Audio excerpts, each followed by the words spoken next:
marketers. Deborah Eckerling here. And I'm Keith Smith, and we host the MPN Meta Marketing Show, which is not just another marketing podcast, but the marketing podcast about all the other marketing podcasts. Podcasts are booming, right? We love them, and people actually listen. They don't scroll, they don't swipe. Well, except maybe during the ad breaks. But here's the secret. With the Marketing Podcast Network, your ads don't make people hit skip. We put your brand on shows that people actually want to hear. That's right. We match your message with podcasts that make marketing nerds like us perk up and take notes. Or at least nod knowingly, pretending they understand. And don't worry, because we'll deliver your ad naturally. People might even think that we love your brand personally, which of course we totally do, unless it's a veggie smoothie, then maybe not. If you want your brand heard without making listeners roll their eyes, head to marketingpodcasts.net and catch marketing fans at work, rest, and play. Seriously, your audience is already listening. Make sure they hear your brand and not our awkward jokes. Join the conversation, because good ads shouldn't just be tolerated, they should be enjoyed. Yes!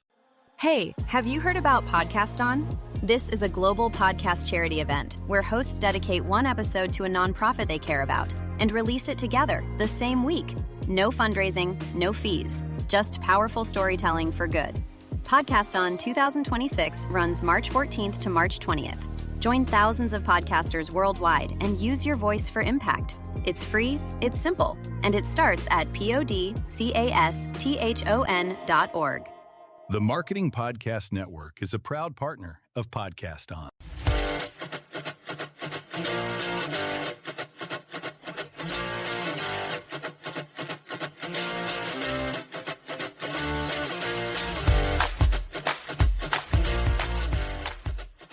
Welcome to Storylines Live, the only podcast that explores the power and the meaning of the most important story in business.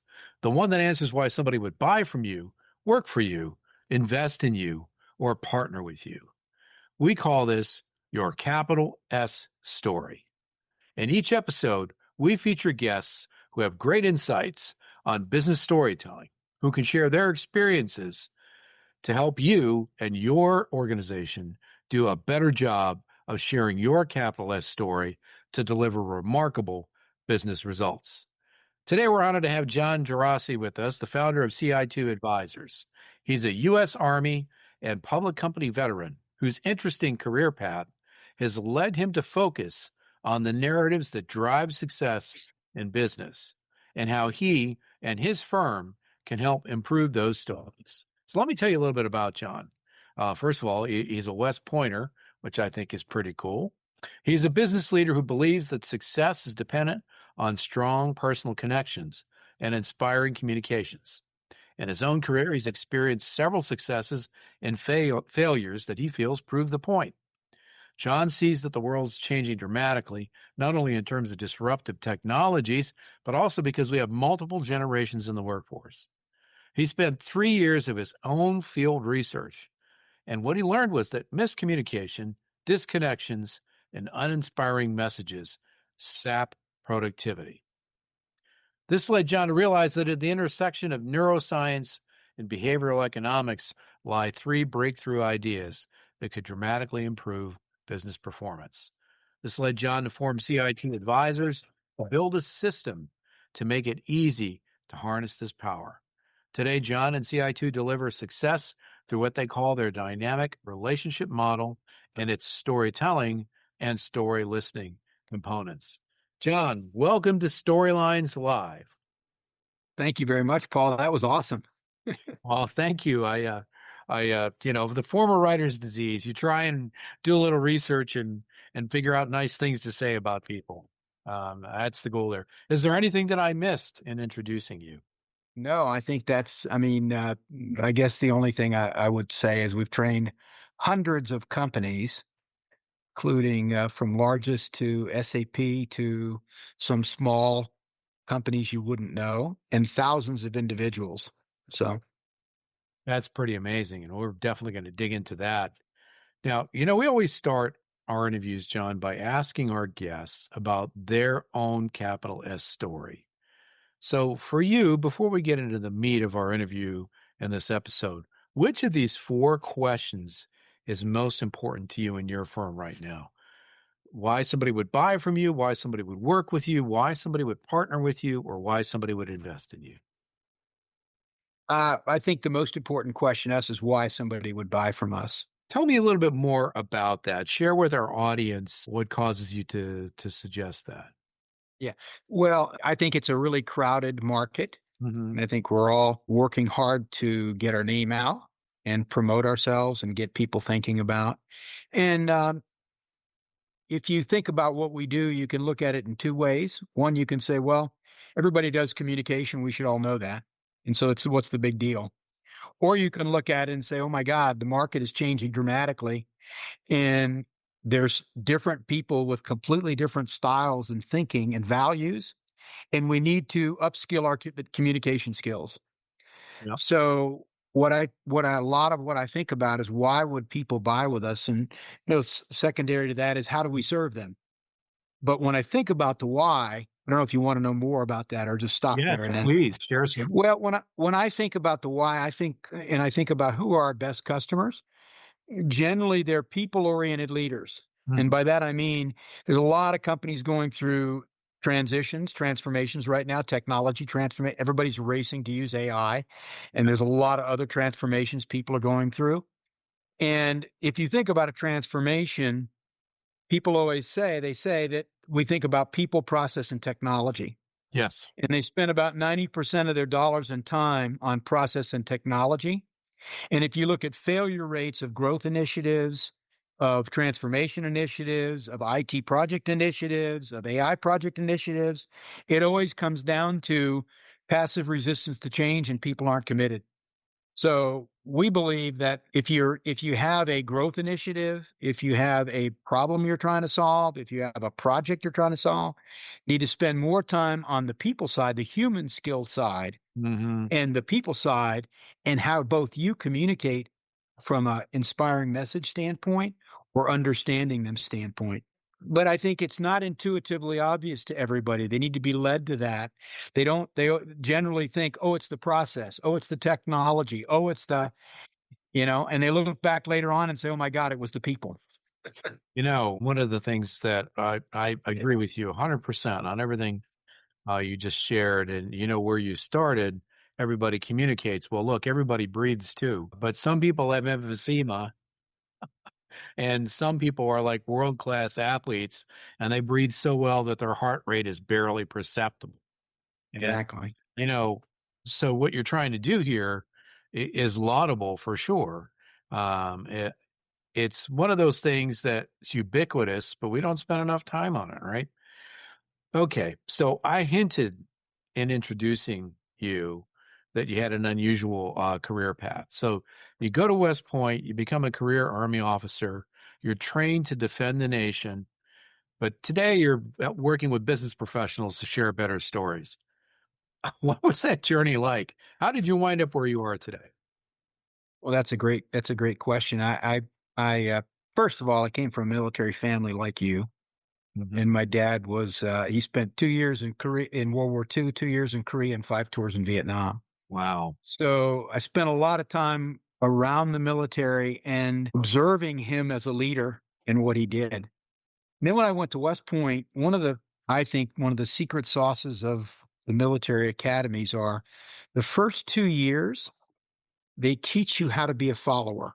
Mm, And when you learn how to become a follower, you can learn how to be a good listener because you realize what it takes to follow and what happens when you have ineffective leaders leading you and good leaders leading you. yeah. And I went into the military and I was post Vietnam. It was class of 1974. We were post Vietnam. It was not a time of great thrust forward in the military. Right. And I kind of got pigeonholed. My first assignment was in an airborne unit down in Panama. My second assignment was in a training company, and I got hedged into this training world. Mm. And what I wanted to do was go play cowboys and Indians and be out with soldiers, and I was pegged with training. So I left the Army and I moved into the software industry. It was Mm, pretty nascent at that time. sure. And at one point, our company was $250 million, company I was with, Management Science America, and we were the largest software company in the world. Wow. Today, Oracle is 40 billion. Yeah. We were bigger than Microsoft. But what attracted me to it was smart, Mm. committed people who really wanted to serve customers. And so it was a little bit of the thrill of the hunt in the military, which was in a fast growing technology oriented companies. And so I basically had 4 or 5 companies I worked with, Mhm. and some turnarounds, some successes. And what I observed was besides the leadership, at the core, a lot of excellent leadership. I mean, obviously you have to have a good strategy. If you don't have a good strategy, Yeah. okay, I get that. If you're selling, you know, but when you have a good strategy, companies that are really succeeding, they have leaders that understand their customers and their peoples deeply, Mhm. and they're inspiring them, not telling them what to do. Mm. And that was the inspiration that kind of got me. It's a tenet of what I believe about leadership, inspiring people versus telling them what to do. And then when I got looking at the world of work changing, as you said earlier, the idea around CI2 came from the integration of neuroscience. How does the brain think? And behavioral economics, how do people make decisions? And with the advent of the fMRI, we've learned new things about our own brain, the most powerful tool we have, Yeah. that we didn't know 15 years ago. And it was through that it took me to say, well, if I'm going to leave the corporate world, what if we invented our dynamic communications model and added storytelling and transformational listening to it. If we could help people learn how to do that better, wouldn't it be a more inspiring, kinder, gentler, successful world? So that's kind of the trajectory that took me there from, early leadership to now helping people wanting to help them succeed. Yeah, that's a great trajectory. And, I have some of that research in my book done by Dr. Yuri Hassan at Princeton, tracing how the storyteller's brain activity and the story listener's brain activity can wind up being in sync. I often say it's like a couple of people dancing, movies almost nearly 100 years ago now, the Astaire and Rogers scenario where everything's in sync and great stories. You go to a play or a concert or a film, you say, gee, I wish it never would have ended.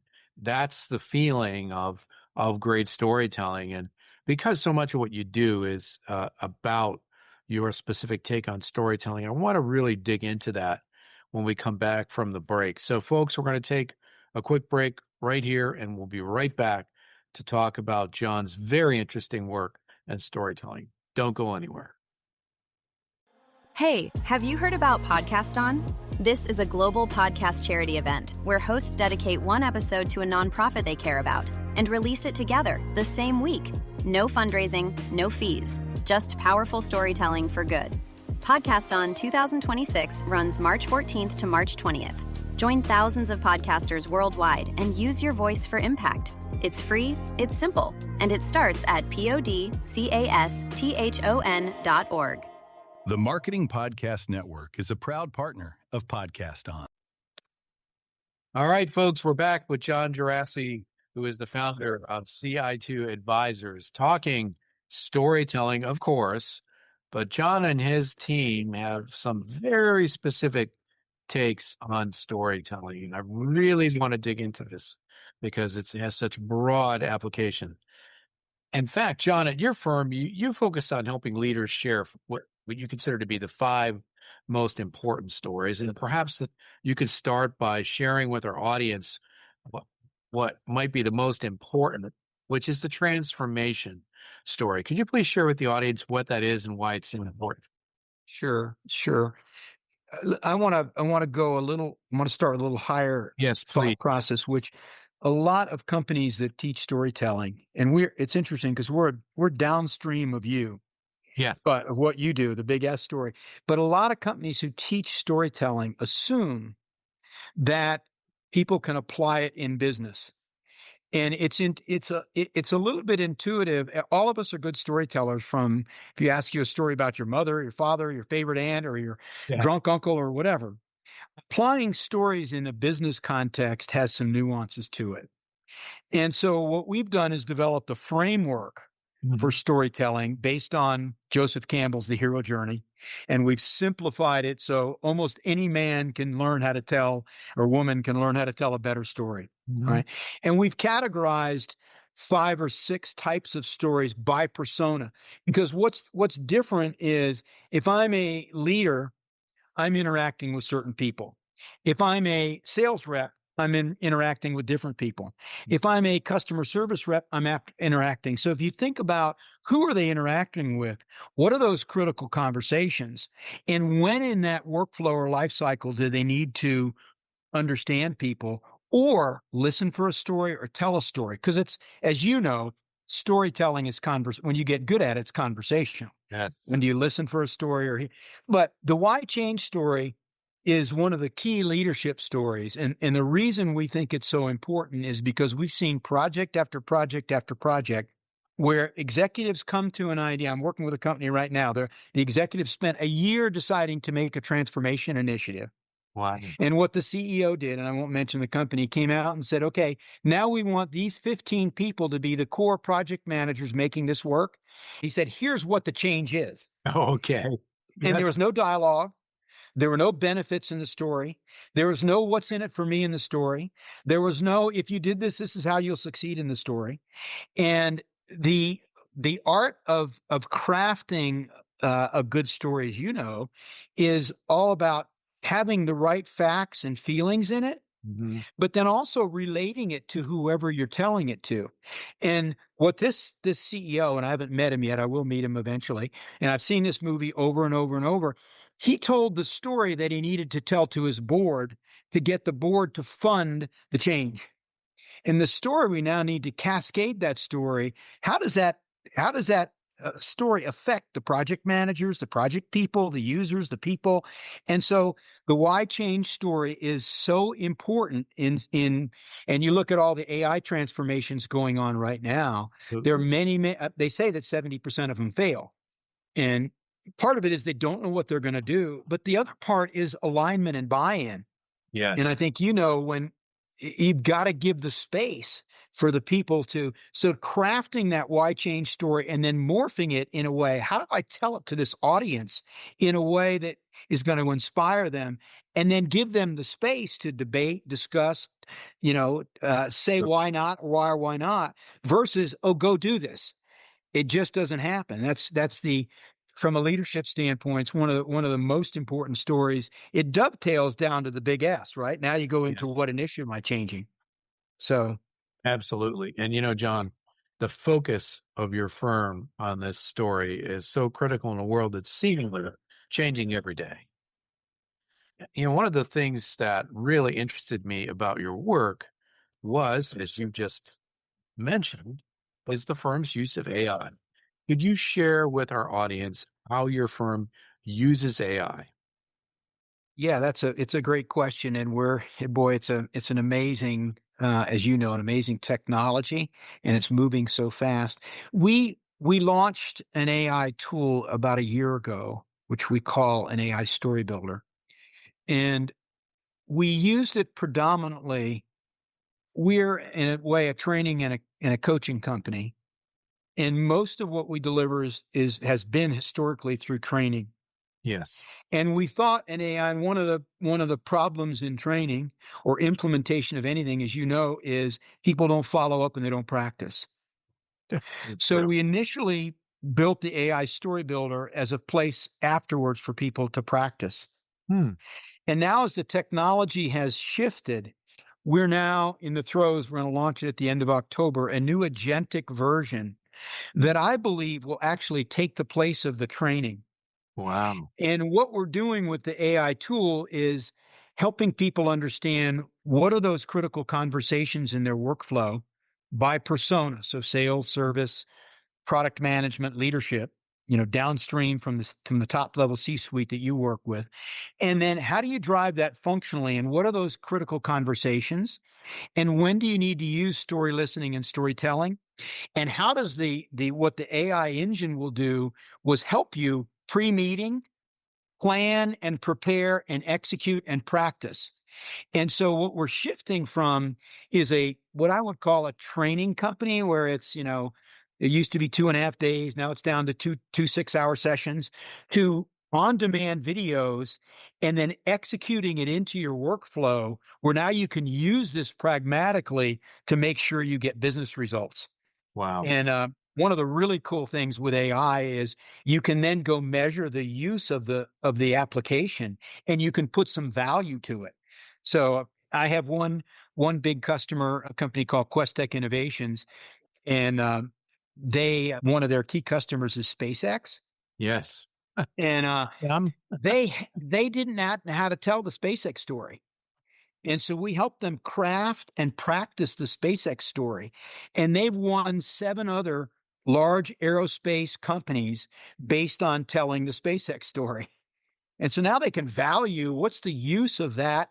And you said earlier that, they used to tell them facts and figures about customers. And now they tell customer hero stories. Yes. Right. And so the AI, we hope what'll happen is our whole firm will change where we'll be about helping them implement this AI into their workflow. And then individual coaching sessions where they may say, I have this meeting coming up and I need to prepare this. Can you coach me? So Yeah. it'll change the whole trajectory. But the technology is just phenomenal. Yeah.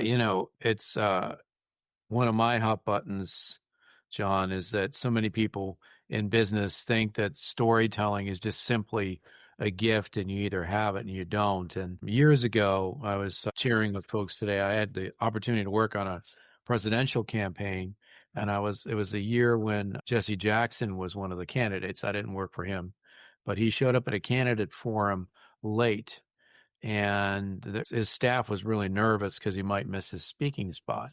So he screeched in at the last moment, went up to his person and said, "What do I need to do?" And the guy said, "Tell him the book story, tell him the jail story, tell him the welfare story." And then Jesse Jackson got up and for half an hour gave this amazing speech that I am confident many people in the audience thought had been written down and prepared.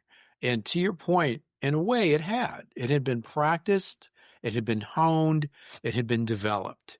And Jesse Jackson, in addition to being skilled and developing skills in storytelling, maybe he was gifted as well. I don't know. But I think your point about the training and the ability to hone your skills in storytelling is critical. And, a lot of times until now, why people haven't done it, John, is because it's just inconvenient.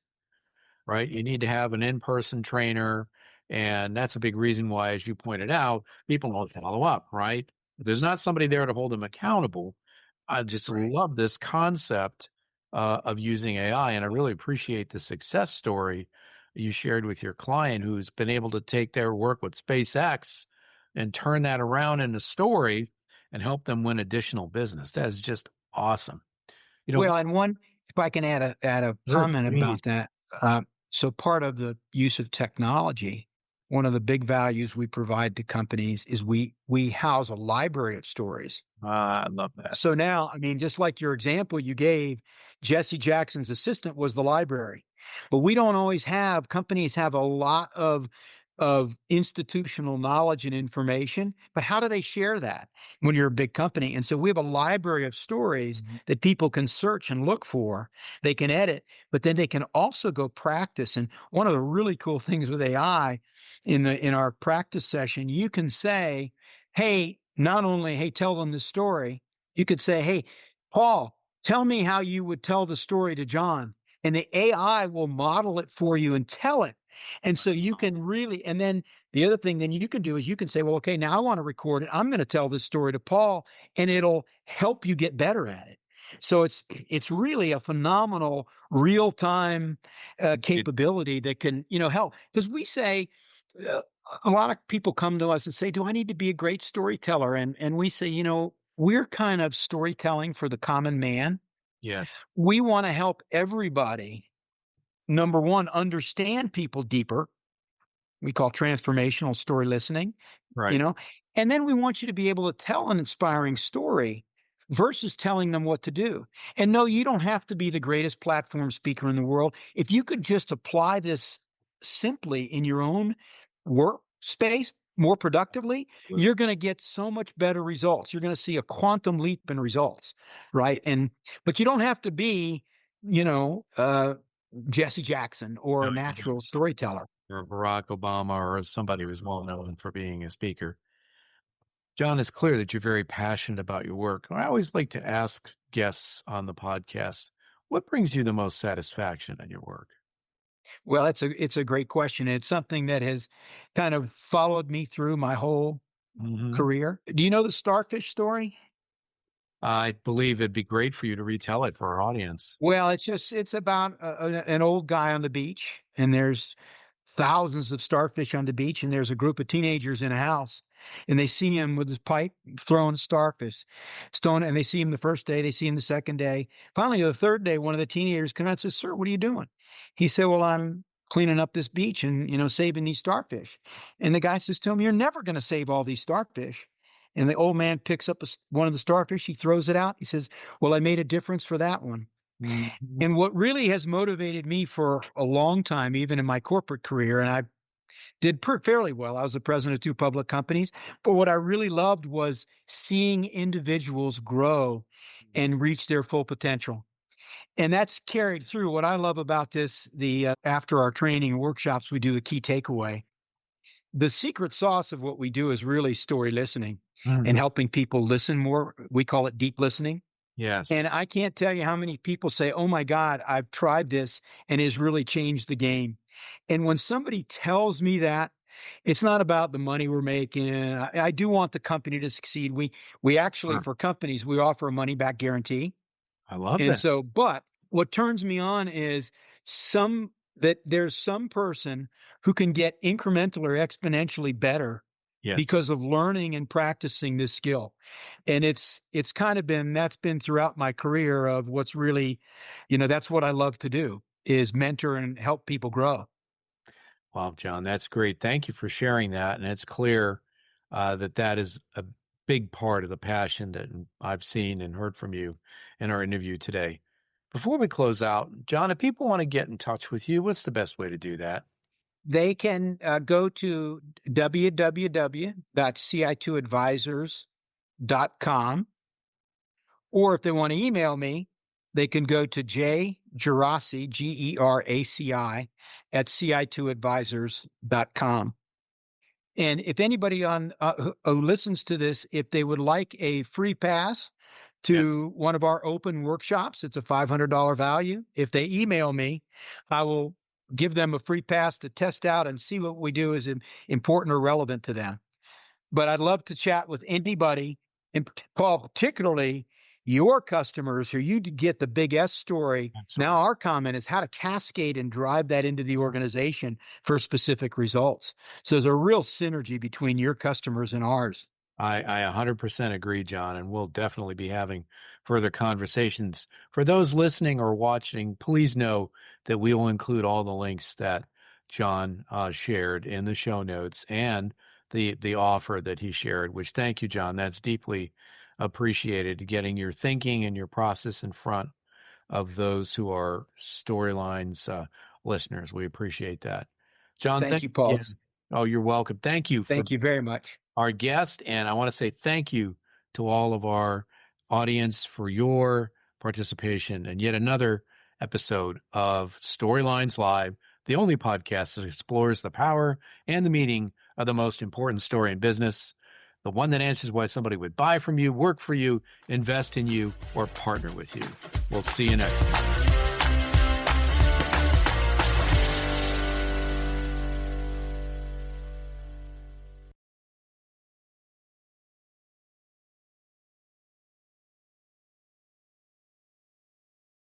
This podcast is heard along the Marketing Podcast Network. For more great marketing podcasts, visit marketingpodcasts.net.